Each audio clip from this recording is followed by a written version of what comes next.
you think about play itself, the act of playing and the act about learning about the world through play, it's a very nuanced, seemingly unscientific,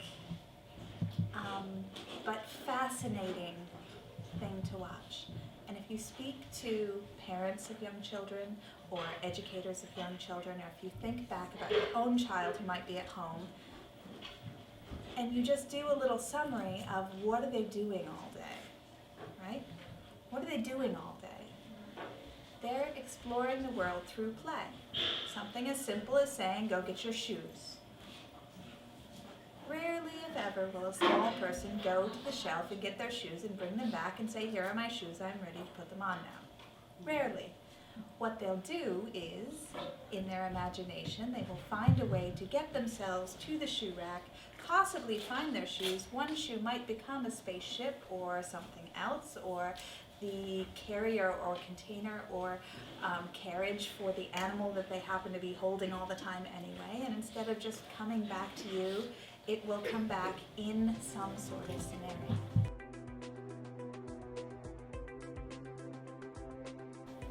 We can't stop children from playing. We can't stop them from exploring the world through messing around with it, interacting with it, reordering it, restructuring it, and redirecting their own attention in ways that arise internally from them.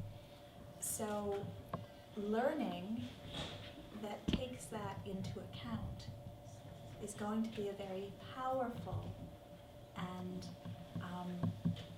organic way to meet the needs of a child.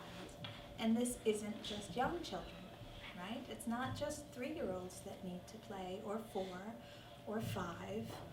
Children need to play all through their lives. Children, we adults need to play, but we do it in different ways. And if you think about the human brain, and you think about how the human brain has developed over time, that makes a lot of sense. And when I say that play doesn't stop for little kids, it doesn't stop for 3-4-year-olds, I really talk about what's happening during play, what's happening when we're interacting. It's, a very technical word, a very technical way of looking at it that's not playful at all, but social cognitive stimulation, right? That means what lives between you and I when we have a conversation is both social in nature, but also enriching to both of our cognitive skills, hopefully, right? And we as adults, we need this, right? It's why we join organizations. It's why we have book clubs. It's why we have knitting circles. I found it interesting to read sociologically in Singapore, which is a very intellectual, business-oriented place. The main pastimes for people are all social cognitive in nature. They're learning a language, something that you can't do well primarily from a book, but from interactions with others. They're craft guilds, and they're social or church groups. So all of these settings that people have sought out for themselves in which they have to interact one to another and relate in a social cognitive way. So if you think about what play is, you think, okay, the human brain needs play, but why? Why do we do that? If you think just historically or evolutionary, a juvenile human uses 2 to 15% of their resources, their calories that they take in, playing. So that's where you get the energy to talk and sing and dance around and pretend you're a pony, right? It's 2 to 15%, which means I must have played a lot as a child because I'm very small, and I used all of my resources that I could have used for growing, playing. But purely evolutionary, wouldn't we be better to use those 2 to 15% of our calories in a different way? But maybe not, if play is important. That's why we still do it, right? The other thing, in terms of development of the species, play is dangerous, right? It takes us away from our mother and father's side. It leads us to try things that we've never done before. It leads us to climb things and maybe fall off of them. It leads us to step into water even though we don't cognitively know how deep it is. So there must be a real biological merit to why we as a species still play all the time. And aside from the biological merit, think about your own experience with young children. Have you ever tried to get young children to sit quietly anywhere for more than about 2 minutes? Right? And if it's a quiet place and you're trying to get them to sit quietly, it's even worse, right? Because what do? They sing and they hum and they move and they wiggle and they pretend and they play and they take stuff off of you and they play with your necklace and they play with your clothes and they climb on top of you. They have the inherent need to explore the world through movement, through fantasy, and through social cognitive interaction. So what is it that play gives us? What are we learning? We're learning by exploring the world creatively and in a free-form sort of way. We're learning to be adaptable. We're learning to change our schemas, change our mindsets. If you've ever watched a group of 4-year-olds play, right, they'll start out as tigers, and then one of the tigers will decide that it's a carpenter tiger and he's going to build the house. And then all the other tigers will decide, oh, well, if you can be a carpenter tiger, then I can be the race car tiger and I'm going to drive the car. And you know how they negotiate these things, right? They're learning adaptability. They're learning social skills. I overheard a conversation this summer between 2 3-year-olds that went, well, first of all, they were being puppies. So 2 3-year-old puppies. And one was following the other around going, hey kid, hey kid, hey kid, hey kid. And the first one turned around and he goes, don't call me kid. My name's Aiden. And the second one said, I can't call you Aiden. I'm a puppy. I can't say Aiden. The second one goes, oh, okay, and then went off again in the play scenario, and the first one proceeded to go, hey kid, hey kid, hey kid. So all these things that for us, right, we order our thoughts in a way that children don't yet.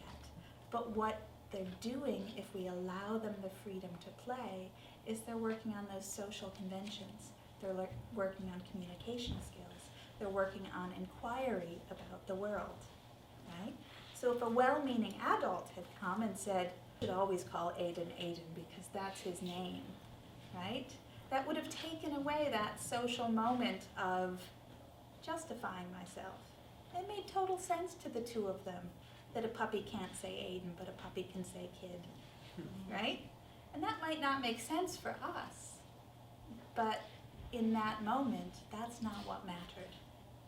Do I think that little boy's going to grow up thinking that, puppies can only say kid and not Aiden? Probably not, because 5 seconds later, they've moved beyond that. Creative thinking, memory, problem solving, and these are things why I feel it's important to foster play for all children, not just young children, older children, grade school children, right? What do we do in our school systems? What do we do in our regular lives that supports children playing freely? What do we do to give them the time to be expansive in stretches of time where it doesn't matter what we're expecting of them. This gives children breathing space to grow into their own thinking, their own imagination, their own social identity. Right? A child who has played farmer and painter and doctor and baker, right, will have gone through things in themselves that might not have happened if we didn't give them space to work those things out, or even just stick their little toe into the experience of what those things might be. They're also gaining confidence. So, what can we do then to support play in that way? What is needed for play to be real play? The definition of play, the current definition of play, and there wasn't really an old definition of play because until maybe about the 60s, nobody thought play needed a definition. But the current definition of play is that it's inherently purposeless activity which children self-select and find enjoyment in, right? It's not the only definition of play, but it's a working one. And the inherently purposeless, I think, is really important because it has to arise out of them. Instead of sitting a group of children down and saying, now we're all going to play with X, right? How can we create space for children to come into and play? Play happens best when it's unformed, when it arises out of loose materials, flexible environments where the wood chips on the ground can be flour for the cake 1 minute, and hail falling onto the bug house the next minute, and a dam being built in the sandbox to keep the puddle back the next minute. They need materials that can be flexible so that their mind has to mold the world. They need materials that call forth from them what's in them, as opposed to materials that say, I am a fireman, play with me this way. And they need sensory and time, right? They need us to create environments for them where their senses are met, where there's light spaces and dark spaces, where there's open places and hidey holes. They need where they can climb and run and swing and fall, because all of these sensory experiences are what allow you to learn where you end and the world begins. And they need to be allowed time in their day to be active and mobile and loud and messy and chaotic. Because in this very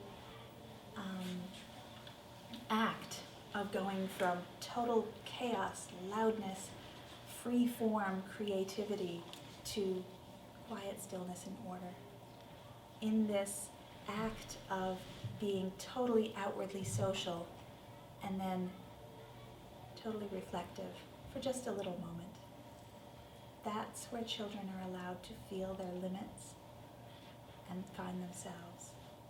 And this going apart into activity, into play, and then coming back into yourself and maybe reflecting on it, or telling someone you love about it, or remembering it, or drawing a picture about it later. It's those moments that let them consolidate all of the outward experience into an inward perception of who they are and who the world, how the world relates to them as people. So a good formula that I like to think of is that play should be mostly activity and just a little bit of stuff, right? 90% kids, 10% stuff. So if I'm looking at a play space, if I'm looking at toys for a birthday present, if I'm looking at a lesson plan for a class group, that's how I always try to consider whether it's worthwhile for the children.